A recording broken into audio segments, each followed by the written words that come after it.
Dentro de estas pentosas, obviamente, tenemos dos características, que está formada por un compuesto beta-ribosa y una dexisoazúcar, que es la desoxirribosa, porque pierde una estructura de azúcar. ¿Por cómo está compuesto el ácido fosfórico? Principalmente por un ácido ortofosfórico, porque tiene tres. Eso ya habíamos visto en nomenclatura química, cómo formábamos los ácidos ortofosfóricos, ¿no? Que es propio de los oxoácidos. Y a ver, tenemos también lo que es la estructura de los nucleósidos, que es la estructura del ADN en sí, ¿sí? Para que tomen en cuenta, tenemos, esto no es muy importante, que es la nucleosida, ya, aquí. Esto es muy importante. La pentosa está formada por una ribosa y una desoxirribosa. La base nitrogenada de la ARN, esto es posible si también pueden tomarle una fotito, captura. Esto es característica del ARN y esto es característica del ADN, ¿sí? La profe me dijo, cuando sea pentosa ribosa es ARN de ley. Y si es desoxirribosa es ADN. Habíamos dicho que tiene las mismas bases nitrogenadas. El ARN, ¿qué es lo que cambiaba? Uracilo. Si tiene timina, la T es ADN. Y si tiene U, es ARN. ¿Sí? Lo mismo en los nucleósidos, lo mismo la iridina, citosina, guanina, que no se ocupa mucho, pero cuando son compuestos farmacéuticos sí se hace este proceso. ¿Sí? Entonces, para que lo tomen en cuenta, cuando es uracilo, cambias por timina. Uracilo por timina, uracilo por timina. Muy bien. Dentro de esta estructura también tenemos los nucleósidos, nucleósido monofosfato, el difosfato y trifosfato de acuerdo a la estructura de fósforo que tenga. Entonces, aquí, ¿cómo se hace la función del grupo fosfato? Tenemos que tomar en cuenta que el ADN también funciona con energía, que es el ATP, ¿sí? Y el ATP está formado por grupos fosfato, una ribosa y la adenina, que es la base nitrogenada, ¿sí? Entonces, ¿cómo se hace el proceso? Aquí está el proceso de obtención de ATP, que tenemos los tres, por eso es trifosfato, porque ganamos, perdón, un fósforo y por eso es ATP. Ya habíamos dicho que ayuda a generar la energía. Me dirán, profe, pero para la síntesis del ADN se necesita energía, pero por supuesto se necesita energía para sintetizar proteínas, ¿sí? ¿Y por qué aquí tenemos difosfato? Porque recuerden que al convertirse en ARN está compuesta su energía, aún está intacta. Tiene la energía completa, la ATP incompleta, pero cuando se convierte en ADN con doble hebra, ya comparte su energía y por ende pierde un fósforo y quedan solo dos, pues sería adenosín difosfato, ¿sí? Ese es el procedimiento de obtención de glucosídicos, principalmente para la obtención de energía en nuestro organismo, ¿sí? Esto es introducción a la bioquímica. Y tenemos lo mismo, cómo se hacen los ATPs, cómo se genera la parte energética, que no es muy importante. Entonces, aquí está la estructura, como pueden visualizar, de un ADN químicamente, ¿sí? Que comparte diferentes enlaces de energía en el cual pueden liberarse o pueden generar una hidrolización, ¿sí? También tenemos que dentro de esto, los ácidos nucleicos generan el almacenamiento y el proceso de expresión genética, ¿sí? Entonces, dentro de esto aquí tenemos las estructuras. Ya les había dicho que siempre debe ir una purina con una pirimidínica, que es muy importante. Entonces, este es el encadenamiento verdadero de un ADN. Si ven químicamente cómo se forma. Si ven esto, es lo mismo al otro lado. Por eso va de 5' a 3' y de 3' a 5', porque de acuerdo a eso siempre es el distinto, ¿sí? Entonces, esta estructura siempre va a ser de manera lejovira, dextrógira y que tiene diferentes tipos de interacciones y complementarias. Habíamos hablado de los puentes de hidrógeno, que son de las bases nitrogenadas, y la interacción hidrofílica, que es la resonancia, cuánto las bases son compatibles o no, porque tomen en cuenta que en química siempre habíamos hablado del positivo y negativo. En biología se repelan también cuando hay una interacción súper igual, ¿sí? Por los enlaces químicos, porque recuerden que la biología se enlaza con la parte química, ¿sí? Entonces aquí tenemos la estructura del ADN respectivamente. Y vamos a hablar un poquito acerca de lo que es ya la completación del dogma central. ¿Por qué les hablo de esto del dogma central? Es muy importante tomar en cuenta cómo se utiliza el proceso de replicación, de transcripción y de traducción del ADN para que pueda usted generar proteínas y tenga su célula y sus células tenga tejidos y tejidos órganos. De aquí parte. Entonces, ¿qué nos habíamos dicho? Que el ADN se transcribe a ARE. El ARN es el ácido ribonucleico porque tiene una hebra. Y esta genera la producción de proteínas mediante el proceso de traducción porque traduce la información genética. Entonces, va de ADN a ARN o una hebra y después se convierte en proteínas. Gracias a la historia de Watson y Crick se determinó la estructura del ADN. ¿Cómo se generan estas modificaciones? Estas modificaciones se dan mediante un proceso de transcripción. Su palabra lo dice, transcribe la información genética. Después se hace un proceso de traducción donde traduce esa información que transcribió y después se replica esa información. Entonces, ¿cómo se hace este proceso de autoduplicación? Se denomina que el ADN es tan solitario que se debe autoduplicarse correctamente. Como ustedes saben, el ADN está de esta forma y debe abrirse con las hebras para poder replicar, ¿sí? Aquí actúan diferentes proteínas como son el ciclo de replicación para poder cortar y empezar a copiar al ADN y sacar más ADNs diferentes. Entonces, ¿cómo se replica? ¿Sí? Aquí va a ser un poquito proceso cómo se va a replicar. Primero, se deben separar las dos hebras. Volvemos a la imagen de arriba. Ustedes ven que está churreada las dos hebras, ¿no es cierto? Entonces viene una famosa enzima llamada helicasa. La helicasa es la tijera del ADN y empieza a cortar, cortar, cortar y por eso se abren las dos hebras. Al momento de cortar, cortar, cortar, esta empieza a tener acceso para que se abra y pueda tener una facilidad de copiar, ¿sí?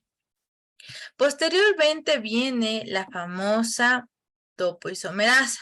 Como ustedes saben que tiene que cortarse, que no debe volverse a unir, viene otra enzima, ¿sí? Principalmente, y esta enzima se llama topoisomerasa. La topoisomerasa dice, no te vuelvas a enrollar otra vez. Ya te separó la helicasa, no te enrolles. Entonces la topoisomerasa la detiene a las hebras, que no se vuelvan a enrollar nuevamente. Entonces su funcionamiento es que no se vuelvan a enrollar. Y la helicasa sigue cortando y cortando y abriendo camino. Pero la topoisomerasa con sus bracitos fuertes no permite que se vuelva a enrollar nuevamente el ADN, porque si se enrolla no habría replicación, ¿sí? Pero para que se funcione todo este proceso vienen las famosas proteínas. La topoisomerasa dice, no, ya no puedo. Estas hebras están muy duras. Quieren volverse a enrollar otra vez. Entonces vienen las proteínas CB, que les voy a dibujar con color negro.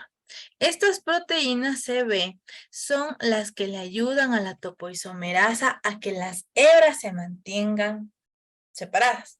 Entonces, cuando se mantienen separadas, normalmente ya es más fácil que se empiece a transcribir la información, ¿sí? Y finalmente viene el cebador. Y dirá, profe, ¿qué es el cebador? El cebador, aquí voy a dibujarles de manera horizontal. Ya hizo la helicasa su trabajo, la topoisomerasa no dejó que se enrolle con la ayuda de la proteína CCB y viene un cebador, que es el pedacito del inicio de un gen. ¿Qué es un gen? Un gen es el pedazo de información genética o también denominado un pedazo de ADN. Entonces, gen es un pedazo de ADN. Y gracias al cebador, que es este pedacito que es el gen, vamos con esto a utilizar para que se empiece a transcribir. Entonces viene este gen y empieza, dice, de aquí voy a coger mucha información genética. ¿Se acuerdan que yo les había dicho la estructura molecular del ADN? Ya, cuando tenemos en diferente estructura 3D, tiene así. La estructura química que les demostré están formadas en cuadritos chiquititos, que son genes. Cada uno, digamos, Sarita, tiene su mamá churros, le pongo un ejemplo. Entonces tiene el gen de cabello churro. Tiene ojos gatos. Tiene el otro gen de ojos gatos. Es alta. Tiene el gen de altura. Alta.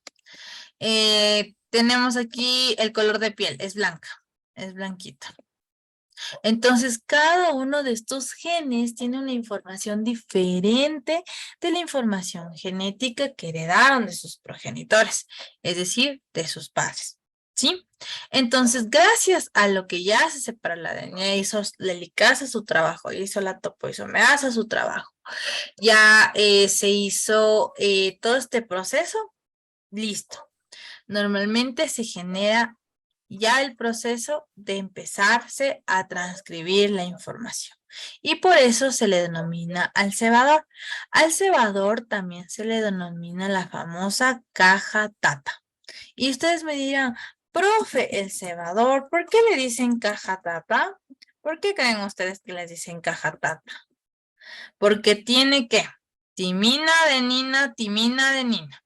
Ese es el inicio del cebador. Vuelvo a repetir. El cebador tiene la famosa llamado caja tata. Porque ustedes dirán, pero profe, así químicamente se ve nuestro ADN. Sí, químicamente se ve así. Pero biológicamente, como nosotros los genetistas leemos sus aminoácidos, ustedes van a tener de esta manera. 5', tenemos la caja tata, tata. Y tenemos guanina, citosina, timina, adenina, citosina, guanina, timina, citosina, guanina, timina, citosina, guanina, timina. What, profe, ¿qué es eso? ¿Estamos hablando en chino? No, no estamos hablando en chino. Es tu código genético. Entonces, biológicamente, los genetistas nos basamos en un código. Y el código es, como yo les había dicho, y si me dicen, profe, ¿y qué es la T? ¿Y qué es la A? Las bases nitrogenadas que ya habíamos visto.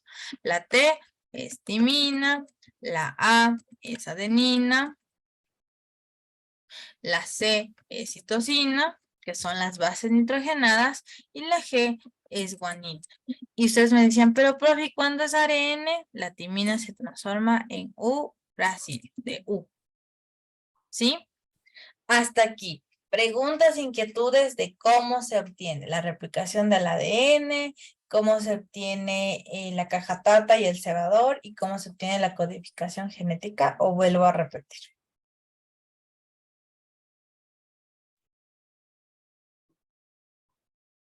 Chicos,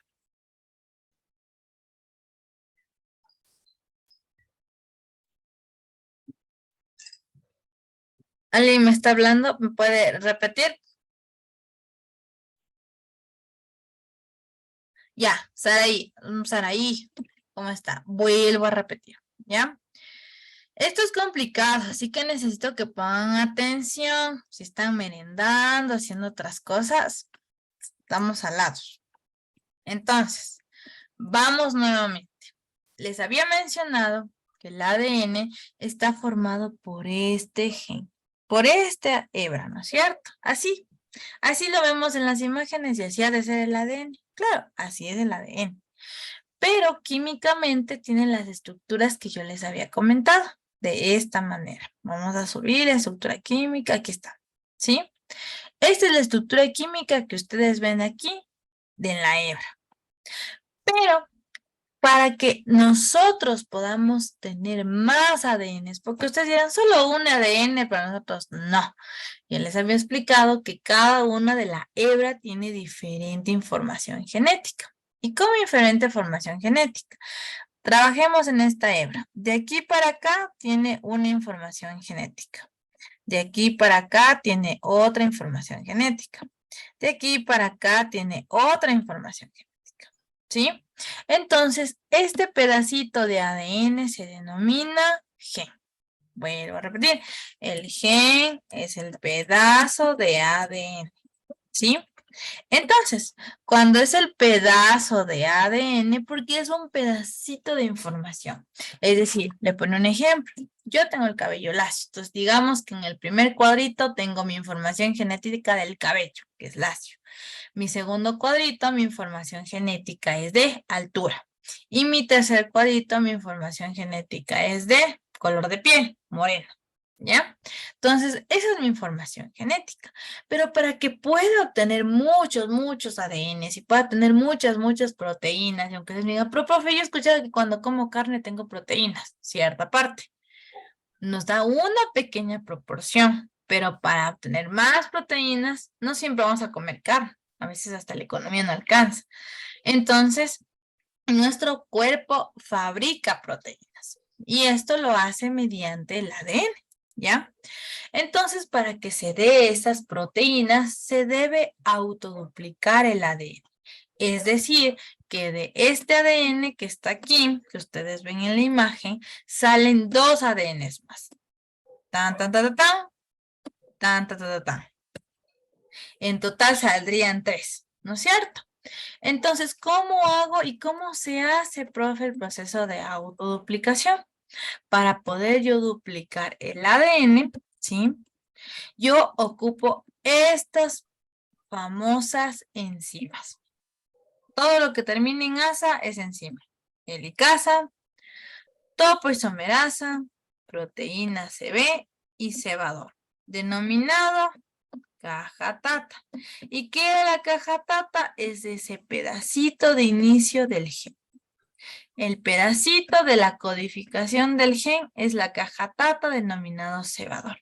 Desde el cebador se parte para poder yo obtener información genética. Entonces viene la helicasa. La helicasa, hágale en cuenta, señorita Saraí, que es una tijera. Vamos a dibujar las tijeras. Y no es cierto que está enrollado el ADN, así está súper choreado. ¿Qué necesitamos? Separar. La helicasa funciona como separación de las dos hebras. Pero como usted sabe, son tan choreadas que otra vez vuelve a quererse chorearse otra vez, ¿no es cierto? Entonces la topoisomerasa junto con la proteína CCB no permite que vuelvan otra vez a enrollarse. Y obviamente, como ya tengo dos hebras así separadas, aquí hay un inicio y eso se le denomina cebador. Y el cebador siempre, casi siempre, inicia como la caja tata. La caja tata se denomina porque inicia con timina, adenina, timina, adenina. Y esa timina, adenina, timina, adenina obtenemos de las bases nitrogenadas que ya les había mencionado. Ahí un poquito más claro, Saraí.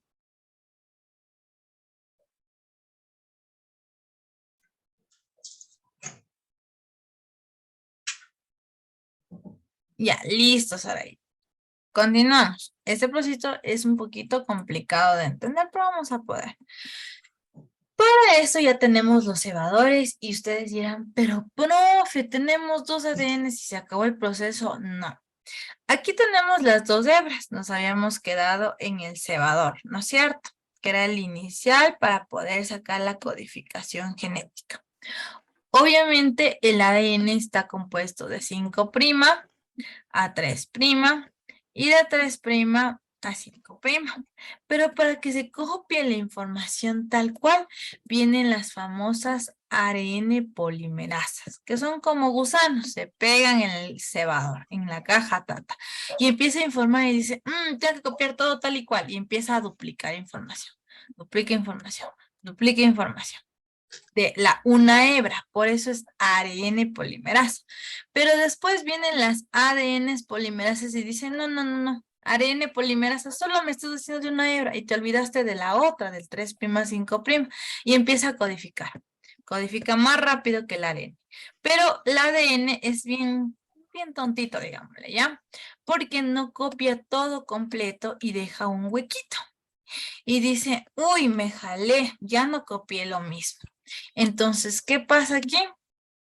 Este huequito rojo se denomina fragmentos de Okazaki, porque dejó el huequito. La ADN polimerasa se olvidó y dejó un huequito.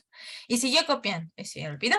Entonces viene la famosa ARN polimerasa y le dice, ay, tú siempre haciendo mal tu trabajo, ADN polimerasa, y le copia otra igual y completa el fragmento de Okazaki.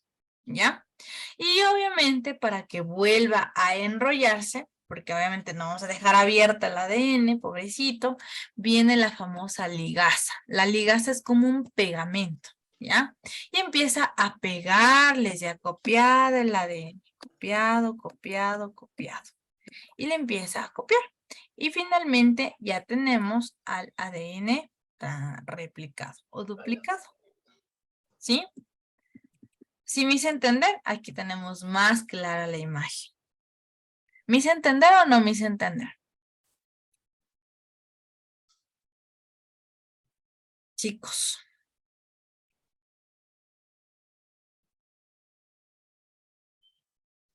chicos,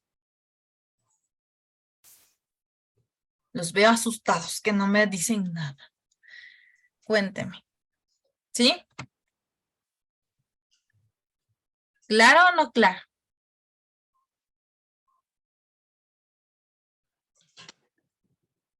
¿Está claro? No hay comentarios.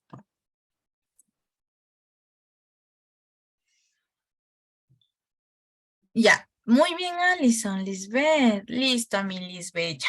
Bella, bella. Entonces, hasta aquí tenemos ya replicado el ADN. Para ya lograr y obtener, porque ese es el paso final, pero les explico porque es el más complicado, nosotros pasamos por un previo proceso, que es la transcripción y la traducción para después replicar toda esta información. ¿Sí? Entonces, ¿cómo hago la transcripción? Como ustedes sabían, la helicasa ya separó las dos hebras, ¿no es cierto? Y para yo obtener otra hebra, se transcribe esa información. Tomen en cuenta que la transcripción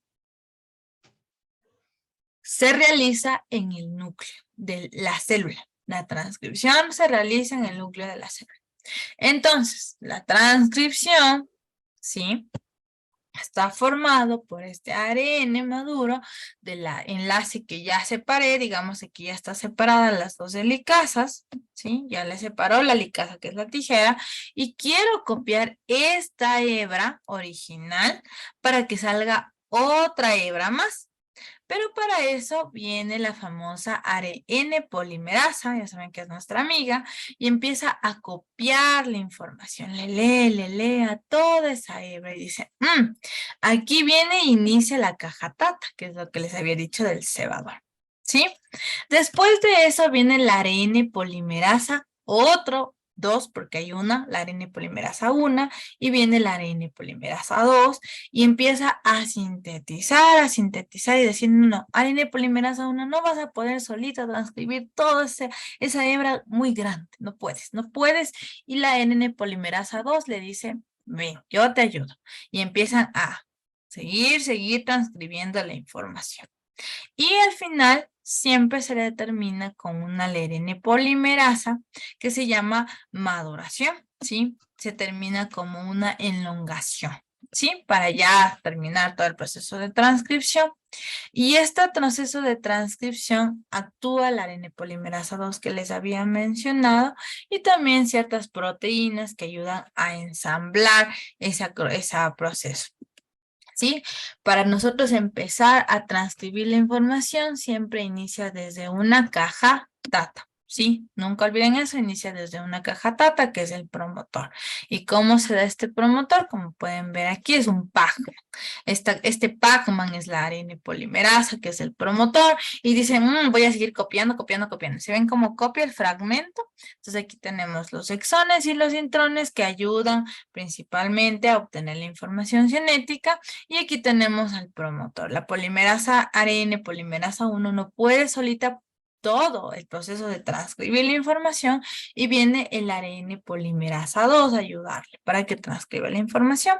Y para poder culminar, se hace este proceso del inicio primero de caja tata. Y al final se hace un proceso de terminación, se pone una cola de ARN.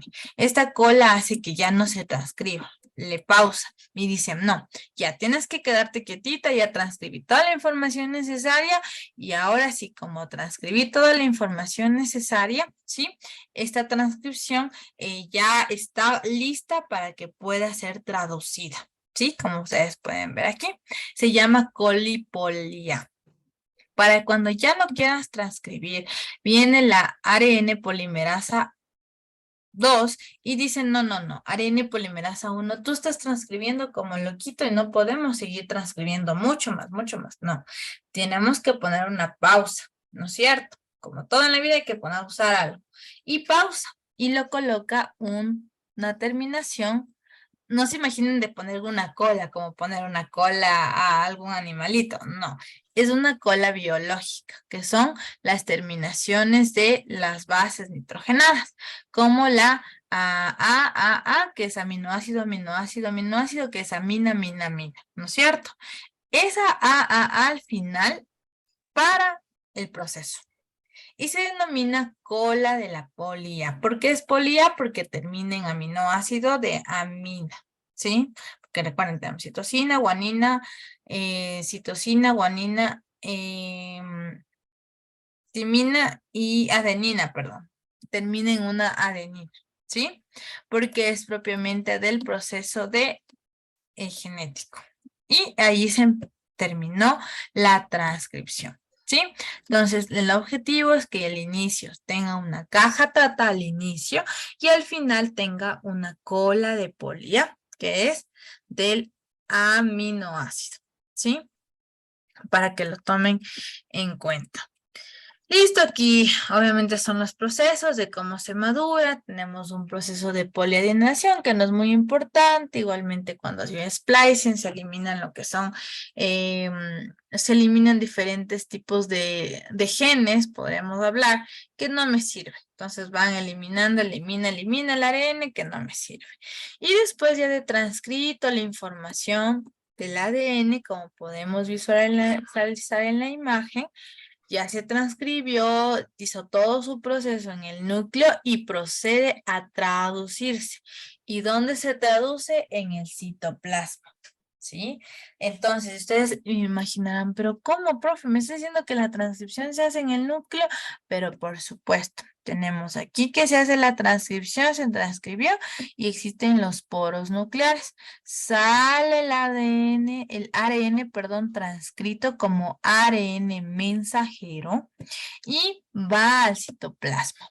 ¿En donde se acuerdan que habíamos hablado del organelo llamado ribosa, que era como una papa? Y ese ribosa ayudaba ¿a qué? A sintetizar proteínas. Entonces, aquí, ¿qué tipo de elementos interaccionan? Interacciona el ARN mensajero, que es el transcrito final. Aquí les voy a poner el transcrito final.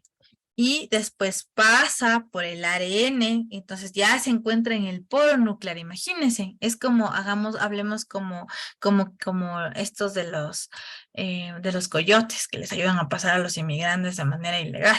¿Ya?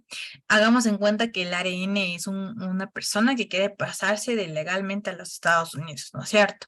Entonces, el ARN transcrito final, denominado ARN mensajero, se encuentra en la puerta del poro del núcleo y ve a un policía, digamos, a un coyote, y dice, ayúdame, ayúdame, necesito pasar al ribosoma, no puedo solita, no puedo, es imposible pasar al ribosoma.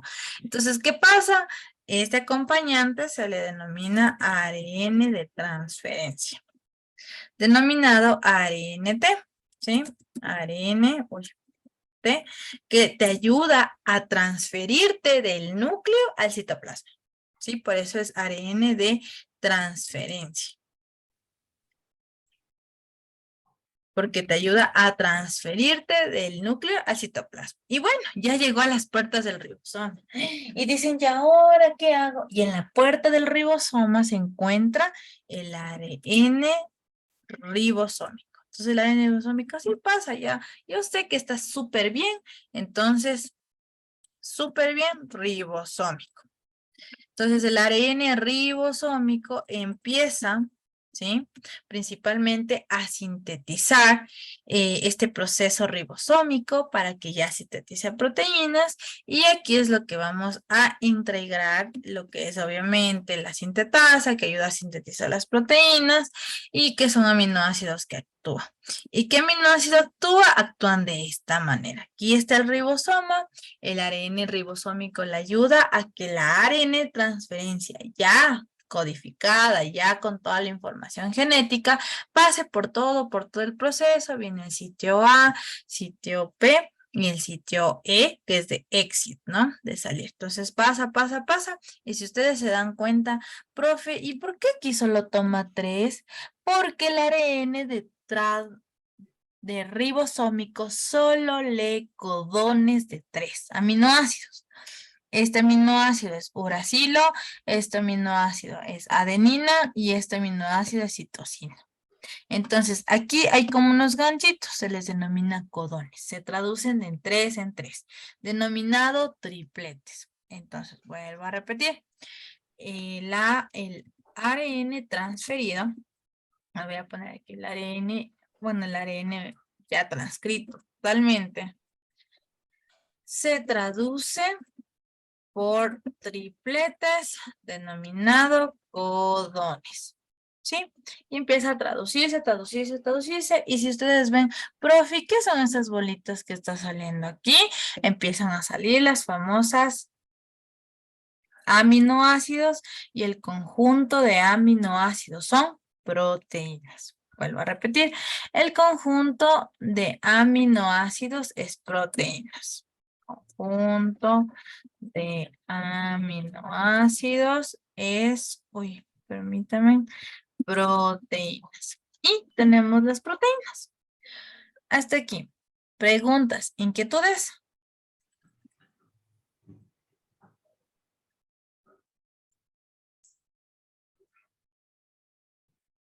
Preguntas, inquietudes.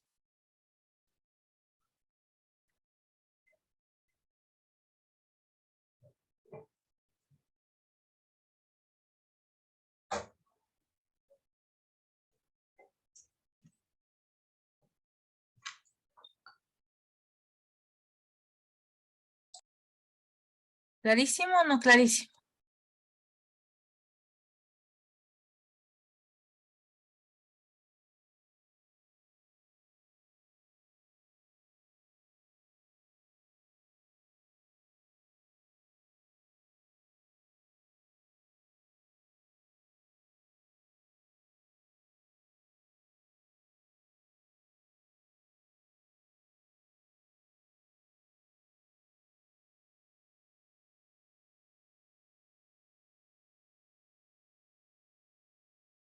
¿No hay dudas? Para volver a repetir.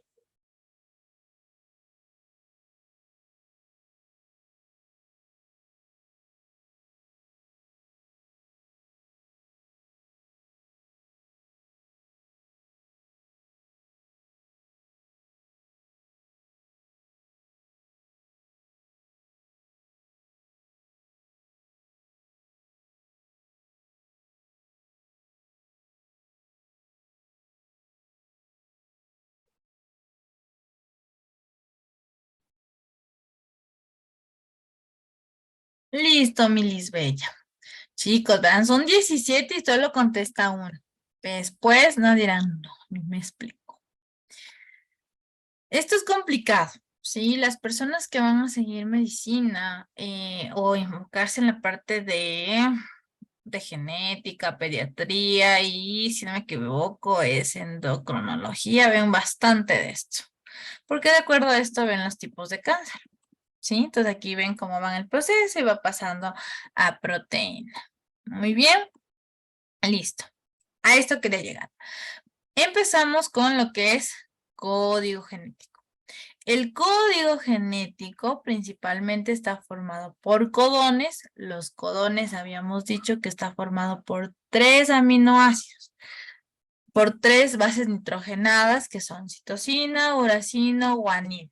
Y estos forman, el conjunto de estos tripletes forman los aminoácidos. ¿ya? Recuerden que A es de adenina, U de uracilo, C de citosina y G de guanina, ¿sí? Muy bien. Y ya les había explicado cómo se genera el proceso de traducción, cómo se genera la elongación, que está más detallado. Vamos a hablar un poquito acerca del código genético, que está a base de los tripletes o codones. ¿Por qué código genético? Toda información genética necesita de un código genético. Toda información genética. Y esta información genética te permite codificar o esta síntesis genéticas, ¿sí? Entonces, aquí vamos a utilizar esta tablita bella, bella que ven aquí. Me permite, o la de acá, ¿sí? Que es importante para generar la parte genética. Es esta parte de acá arriba. Y tenemos esta parte de acá abajo, que es la parte de cómo se forman los compuestos. Y vamos a hacer ejercicios, ¿ya? Cómo utilizar la tablita genéticamente.